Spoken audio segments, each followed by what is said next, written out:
We do work with them, but we're not affiliated with them, if that makes sense. Sure, thanks.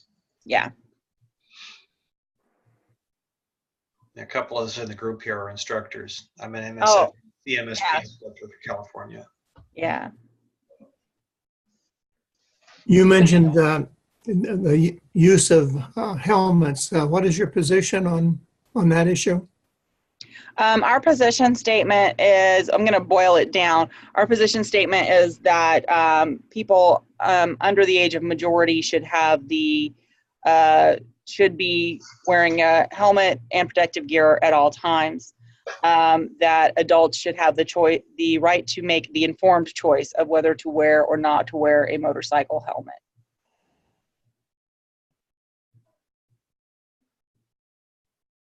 Marie, are your services, or how many of them are available in Canada? Are you connected in with Canadian CMA services? Okay, yeah, actually, the CMA and the AMA, we work together when it comes to being the sanctioning body for different events, particularly for recreational events. I know that we have a lot of recreational events that cross that boundary and go up and come down.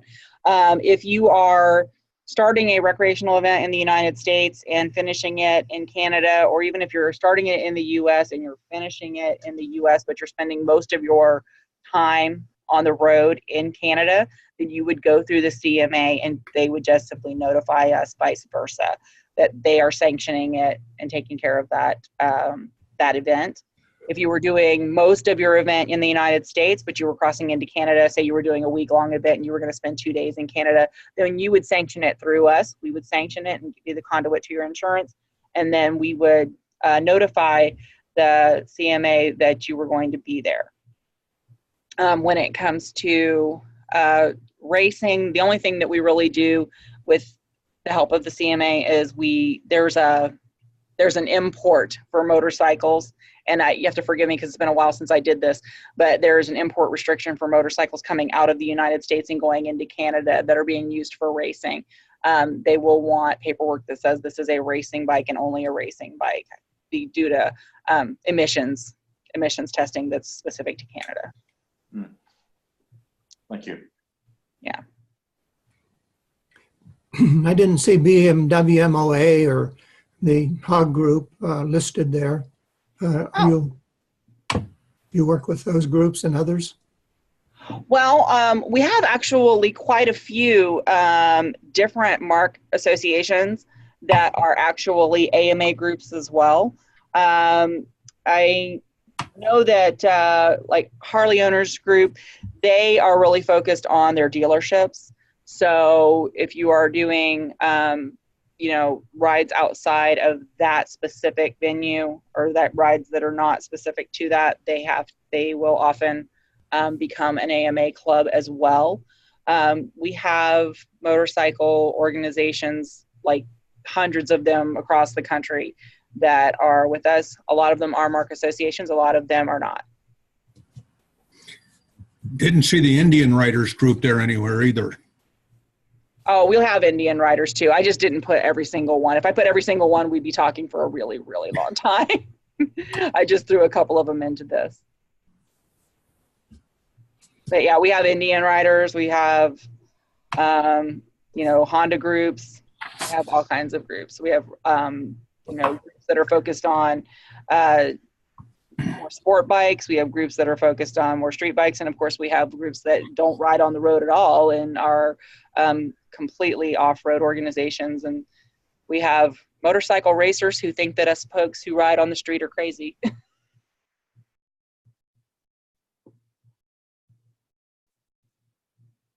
Being a member of BMWMOA, what would encourage me to become a member of your group?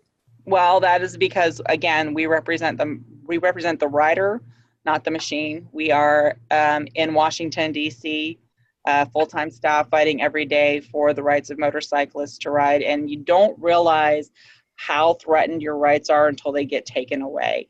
There are places across the country where you simply cannot ride your street bike, no matter how quiet, because the local government or the local property owners have determined that motorcycles are simply not not welcome. And we are always out there fighting against those kind of restrictions. So, and that's just one example. We're also out there talking to people about making sure you have safe fuels available for your vehicles.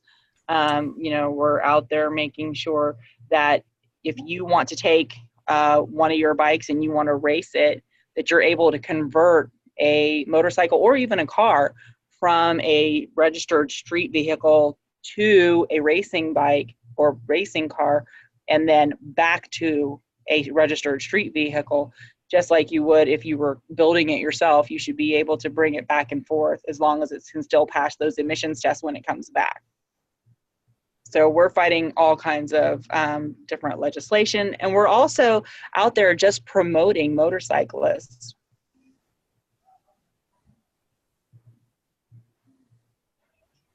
Does that help? Does that answer your question? Sure does. Okay, okay. Anyone else? I feel like you have burning questions inside. Don't be shy. Do any of the AMA roadside benefits cover riding outside the U.S.? Yes, they cover Canada and Mexico. Okay, great. Good to know.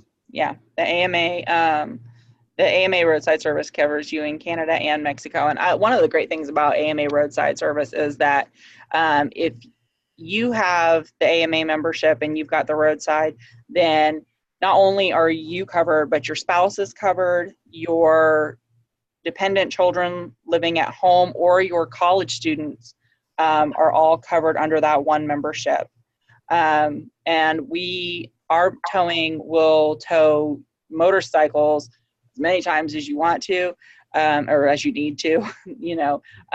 Our towing will cover cars, trucks with trailers. The only thing that our towing will not tow is a commercial vehicle. So if you break down in your Mack truck on your way to a delivery, you've got your own organization that you call for that.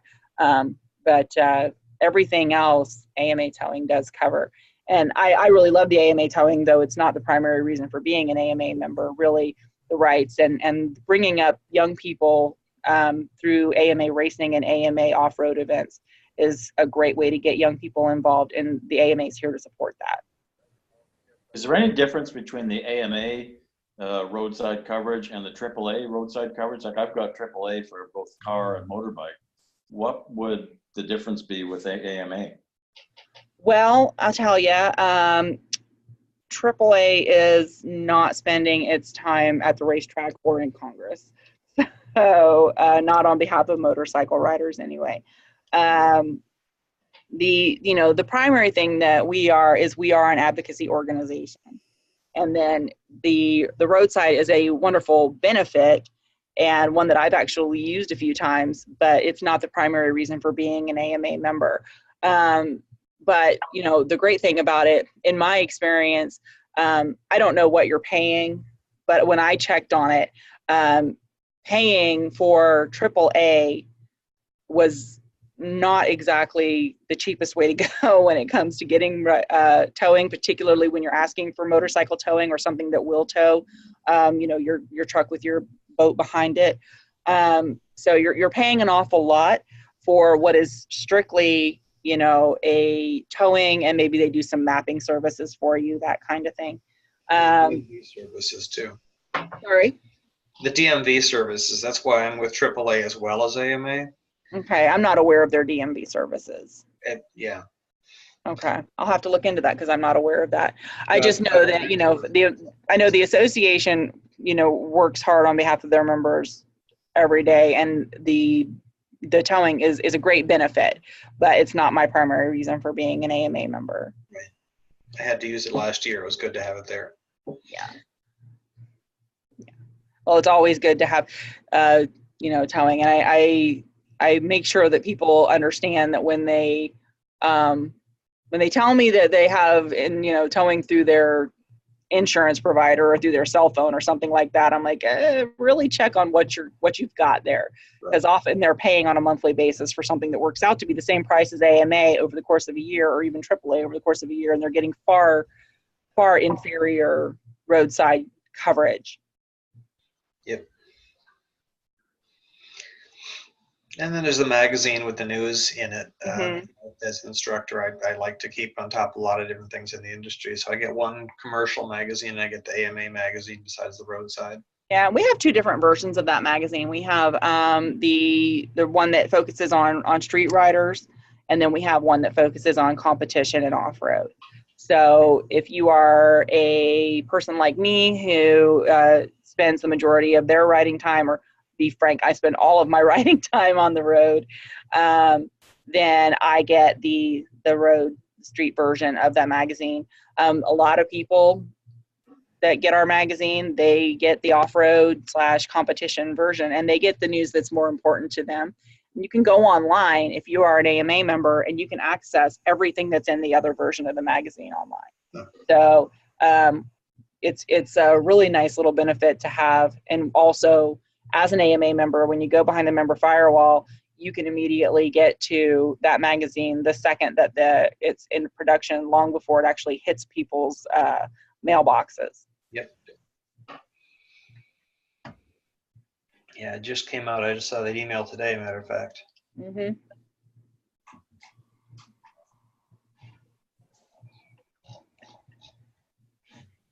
You guys have any other questions for me? I'd love to answer any questions that you might have.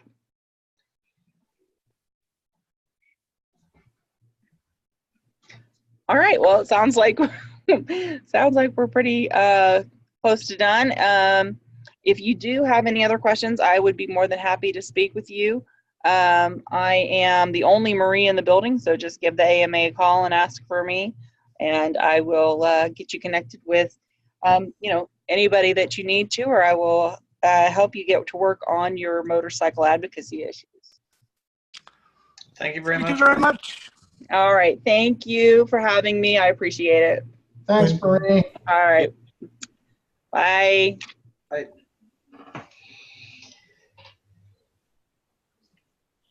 Okay. Well, so we have a couple of minutes, and Jerry and I were talking about service projects for next year, and he had an idea. I don't know if he's on or if he's. I am. You want to Sure. clarify it, because it's clear as mud for me. Well, last weekend I had a thought. Last weekend I was with the student eye doctors. We've got an arrangement for my eye clinic mission that I'm running next year. Yep. With student doctors to go with us that are from Ferris State University. And so we were with their what's called Volunteer Optometric Services organization that they belong to, and then that's part of how I recruit eye doctors is through them and get some of our glasses and stuff. And an idea popped up. I've been thinking about it because our district has money available for a matching grant, and they've got up to $2,500 available, which we have to match 2 to 1 to get that kind of money. And I was trying to think about what we can do for project work that we can do together, and something popped up. When you do these eye clinic missions, there's a lot of, we call it raw material, but a lot of people throw glasses at you, use glasses at you, and, take my glasses, and you really don't have a lot of use for that unless those things get processed. And what restricts me from processing is a lack of having a device which is called an auto lensometer. And there's another lady she runs a group down in Mexico for eye clinic, and she's found one that's kind of reasonably priced and stuff. And then I got to thinking about it. They're not hard to use. You just basically take a pair of glasses and you set it in on the machine, and it goes through a process and then measures it and puts out a little script of what it actually is. Then you clean the glasses, put an envelope with the script, and you can send that on to any organization that's going on in one of these missions. And I got to thinking about it because I've also always thought when people throw glasses at me, and I ask them, I said, it costs a little bit to ship these things around. How about throwing me $10 with a pair of glasses as a donation with it? It's cost a couple dollars to ship them around and stuff like that. And I've used that to help fund some of the work and stuff. that might be something really cool we could do as a group. Okay. There's a couple of different pieces of equipment that we're missing on these eye clinics. It would be really helpful to be able to do more for more people. And I put together a list of projects that I could write it up and in there include a couple of these devices.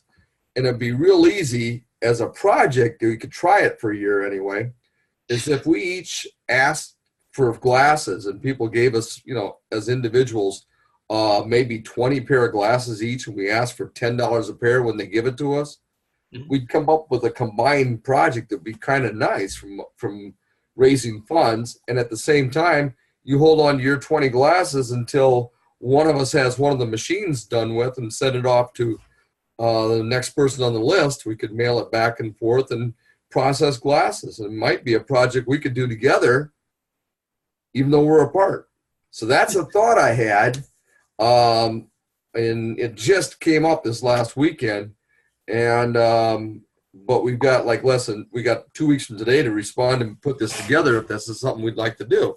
I think it might be nice to try. So throwing it out there for thoughts. How big is this lens, this auto lensometer? Oh, it's a box maybe twice this size, I think.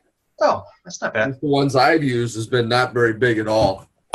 And, like I said, I mean, we generate some funds and in the process of doing it, we should be able to cover our costs of shipping things around. So is this a shared ownership of this lensometer with another group, or?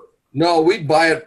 That portion we'd buy it for ourselves, and we maybe buy all the other persons as well and share that with them to use in our name. The other items are, the phoropter we bought. Well, I bought one of those last year in our name. The phoropter's the eyepiece that they put in front of you and say, "Hey, is this better? Is this better?" and stuff. Yeah. We need a couple of arms to help use those, stabilize those when we're out. And they make a desktop arm that clamps on. And we also needed a couple of what's called split lamps. I guess it's called like that. And so It's a project of about $7,500 a piece of equipment. I think there's a couple other items too on that whole thing. But I sat there and talked with a doctor on this when that idea popped up, and we made out a list that would come up to $7,500, and we could apply for it. And if we didn't get the $2,500, we could make it a smaller group. But I thought the base of that would be what we would have for ourselves to do this project, and then process glasses and send them out. I mean, if there's 25 of us that did this, there's 500 pair of glasses. That's significant. Hey, Jerry, just to clarify, you used the term matching grant. Were you talking about a district grant? Yes, I am. Okay. District grant, but it's a district grant, and we had a $1 million dinner 3 years ago, so we've got some fair amount of funds sitting around here. So my understanding is if we ask for one and they limit them to $2,500 matching, and the club has to match 2 to 1, and some of the things they do is like, but I think this would be pretty cool.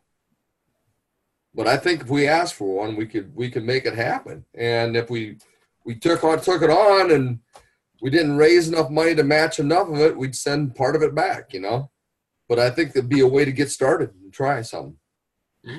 So basically, you're looking to raise $5,000 and however many glasses you said. Yeah. And I think there's some other things. I mean, we've been talking about at the board meeting, we've got some opportunity to go after some funding from like BMW and Harley as well, but we want to have something to go after with too. I mean, it'd be a start anyway. I've struggled here, and I know several of you have struggled. Is okay, what's our Rotary meeting as a club, and what can we do and challenge and trying to come up with a project we can do together.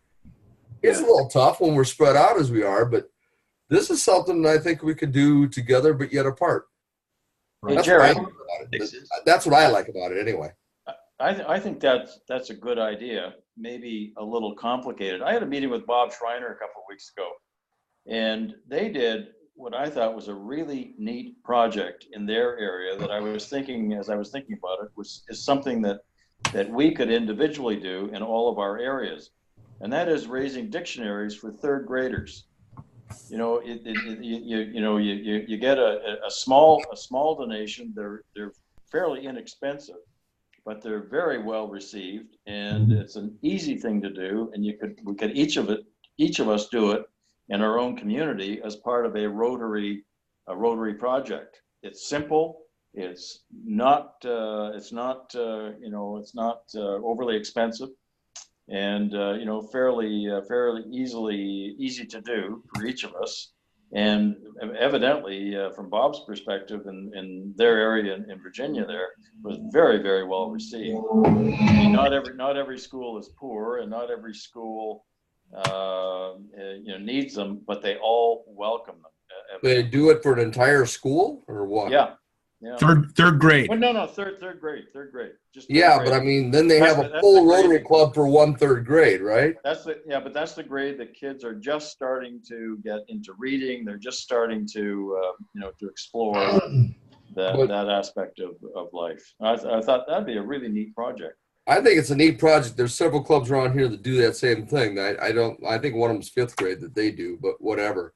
But they got a whole Rotary Club going to cover that for one school. What will we do? Blair, what in your mind will we do when we're spread out everywhere? Would one of us cover an entire school? Pick a school in your area and raise dictionaries for it, kind of thing. I know our club You can't do the whole town. Our club does that for the local 3rd graders. We have like 4 or 5 schools that we do it. And you're right, it is well received. Yeah. Looks like Chris put up a site on the chat box about dictionary projects. My question is, do we all work for one school, that we choose different schools each time, or do we individually work for one school? I would think you would individually work for a school in your particular market, because we're all over the place, right? Well, you might want to talk to the local clubs, because a lot of the local clubs are already doing that kind of thing. Yeah. In my town, or in my county, we have about 10 schools, and we give them to every 3rd grader in the whole county. Okay. Well, I don't know if anyone's doing it around here, but I imagine there are a lot of markets where it's not being done. Jerry, have you considered seeing if there's an optometrist that has a machine like that would do the testing as a service project kind of thing? Well, we could probably try and find that as well, but the machines I'm looking at that are available are about $800 a piece. Oh yeah, the optometrists use the bigger desktop model that they have that's more solid, and they're several $1,000s a piece. And this is a piece of equipment that this is Casa Colibri, I assume. Well, that's where I run the clinic. Well, that's where I run the clinic at. But the glasses we would give those to an organization. In fact, I know an organization that has a whole bunch of the glasses that are raw and available that we could get from if we wanted to. But once we process them, we would put them on a lot, and then the next group going out would use them for wherever they're going. The school that I'm working with right now goes to 5 different countries right now. They've just added us. Doesn't necessarily have to be a Casa Calibre thing. No. I go in there, but I also go into Kenya, and we take glasses in there. Currently, we spend a portion. Portion of the monies we raise, we spend that with the Lions Club. We have a lot of raw product. We spent the Lions Club, not the Lions Club, the Lions Foundation in Wisconsin have processed a lot. Used to be here in Michigan, the prisoners would do them, but they don't do that anymore. Well, I was gonna suggest that maybe all of us could reach out to our local Lions Club. I know a lot of Lions clubs that has that equipment, because that's their project. I mean, that's what they like to do. And they have the equipment to do it? Yeah, well, those, the handheld things. I know, I'm pretty certain one of our local Lions clubs has one, and because they're always asking, give us your old lenses, old glasses, and I know I'm very interested in doing the eyeglass stuff, but that's me, and I don't try to push that off. My goal on this was something we could do together. That's what I was throwing it out here for. Well, I think it's a good idea. And like every other project, there's always a lot of no's. I mean, that's what I was driving at. Maybe my local Lions Club would let me use their machine for, a couple of weeks or something like that. Well, I don't think it takes very long. If we put together a box of glasses, I don't think it takes very long to get them labeled.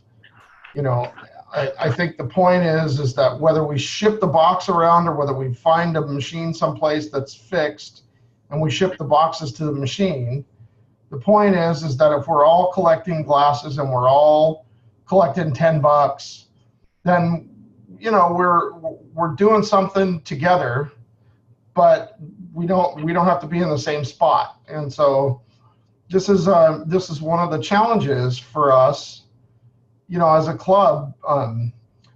The dictionary idea is a great idea. We did it in my last club, but it is being done in a lot of places. Not only that, but we're so spread out. If we pick a school, then all of a sudden we're stuck raising all the funds to do a third grade class by ourselves, and then doing it and then reporting back instead of like having a community project that we're all doing together. So, I mean, I'm open to ideas, but I think this is a pretty good one. The other thing about this that's really good is if we're sending glasses off to different communities and we're involved with this thing from the start, well, you know, we can find out about different projects and different needs that these communities have.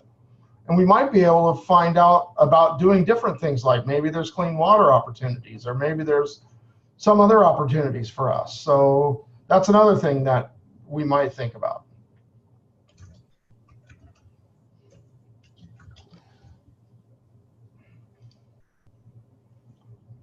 I know our club did the dictionary project for about 7 or 8 years, and it was 3 clubs in our county, and we covered just about all the third graders in our county with the 3 or 4 clubs.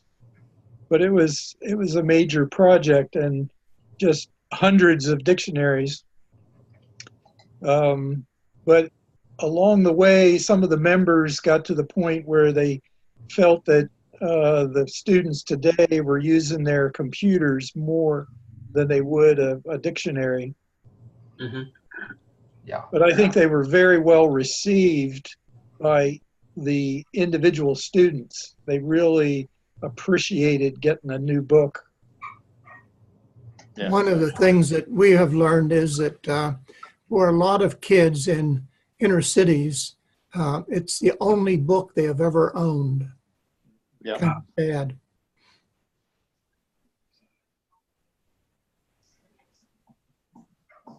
The only one they've owned, and it's theirs. Right. Well, the idea is we're going to bring this up at the board meeting next week, and everybody's welcome to sign in, because if we are going to do this, we have a very limited amount of time to apply for this grant. So we've got to kind of make a decision. It's, you know, it's poo or get off the pot time for us on this. So,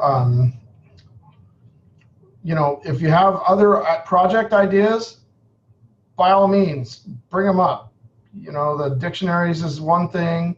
I have not had an opportunity to sort of sit down and talk to everybody about where they think, you know, what their idea of or their vision of what's going to happen in the next year for the club as far as service projects. But we're going to have to do some soul searching and kind of figure out, you know, what that means. And so I'm asking right now that you guys start thinking about service projects for next year. And if this is something we can do and you're behind it, then I'd love to see you at the board meeting next week.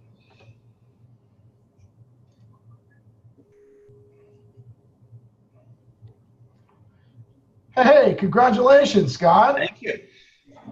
Thank you. Still waiting to make sure I pass the background screen and all that stuff. Shouldn't be. Well, they'll either give you the job or put the cuffs on you, one of the two. You know. Yeah, either way, I got a roof over my head, right? And if you don't pass the screen, you can't be a member of our club either. Okay. Who was that said that he wouldn't join any club that accept him as a member? That's funny. Yeah. Rodney Dangerfield or somebody. Anyway, but yeah. Yesterday I got the offer, and so now it's just finish up the paperwork, get on board, and then it's going to be tough to get on a 4 p.m. meeting here, California time. So, You're gonna let work interfere with Rotary? you know, it's a tragedy. You You know, like to eat, right? some of you may have seen the note to me from Glenda about recording my makeups. I have listened to the 3 of the last 4 meetings I missed on YouTube, and it's a great way to keep up with what everybody's doing. Just to, Yeah, I I've thought- done that a few times. I've done that too, and sometimes I try to respond to what's going on YouTube, thinking I'm at a regular meeting. Yeah, got something to say, and nobody listens. Yeah. Well, feel free to let me know if you do that after meeting, update the attendance. Oh, good. Sounds good. Okay. Y'all want to see my latest? Sure. Is the snow melted out there yet, Jerry? Over the weekend, I've graduated. I've got these now. Oh, there you go. Good for you. These are the tiniest little things, and they, the geek in me. These ones hook up to my cell phone, and I control Bluetooth programs, and I can I can talk through them now to the program. And if I ever put my house into a smart house with one of these different assistants, Alexa or Google or whatever, it'll control them too. You mean it'll control you? Yeah, right. What is it, Jerry? What is it? Hearing aids. Oh. Just the one, Jerry? I've got them on both sides. I'm very fortunate that my sister-in-law is an audiologist in a hospital in Iowa, and she got all the records that I've had. I've supposed to have been having one on this side for 2 or 3 years now and haven't. And so she talked me into it, or I got them for 20% of cost. Nice. And these ones have only been available for 2 weeks. So You're a veteran, aren't you? I'm looking. I understand there's an app that if you talk into my phone, it'll convert Spanish to English for me. So Oh yeah. Nice. that might be really useful when I do some of the iClinic stuff. We'll see. But it's getting used to it right now. But she talked me into doing imbalance. I've had loss in both years, but it's significant in this one. And she said, you don't really need it in this side, but if I don't, this will become the dominant ear, and I'll have faster loss in this side, so it's a balance thing. So getting used to something in my ears is new, but Wow. my God, I can't believe how much stuff I'm hearing that I didn't hear before, that I was making up, I guess. My audiologist tells me I'll be joining you guys someday. The only thing that's pissed me off so far is my car makes some sort of clicking noise I didn't notice before. I find they only help me marginally. I got tired of spending $5,000 every couple of years to get the newest upgrade, so I just say a lot. This one doesn't whistle or anything. I've not had any issues with that. Give it a couple of weeks. Like 4 different programs I can turn it to, so I can shut out a lot of noise and just it focuses in on the main noise and shuts a lot of background out on one of the programs. It's kind of cool. Yeah. My motorcycle friend Rob says that his father's lost his hearing and his mother's lost his sense of smell, so they have a perfect marriage. Yeah. All right, guys. This app that came with this thing has a locator, because I understand one of the primary things is losing the hearing aids, and so. Yep. But the warranty comes with it. I'm allowed to lose 1 pair. There's like a $200 replacement cost. No, it's free. Like, again, I got an inside deal. I didn't get that deal. I'll see you all next week. Sounds good. Good Hey, night. John. Again. Night. I'm heading out too, so take care. See you next week. Hey, Bruce. Hey, Bruce. Bye-bye now. Good night, everybody. Thank Linda. I like your idea too, Jerry. That's a thought. If the club wants to do it, it's a thought. Something we can do together is what caught me on it. So. Yeah, for sure. So Yeah, Jerry, that's did a you good get part of your the bike back together? Oh, I did. That got done last week. And it was actually kind of cool that when they cut they ground out the weld that was giving me, the two welds were giving me trouble. And one of them turned out that the interface in the pipe was short from a cutout or something. I don't know. But he ended up filling it back in. It's actually stronger now than it was before we started. So I'm happy because I could have fought Honda on it. And I bet I would have spent all summer at it, and even if they would have touched it. And so I'm real happy because I was going to have to buy another motorcycle in between. Do you have an aftermarket seat? I do, right now. What type did you? It's still, well, the aftermarket seat it's actually Rory.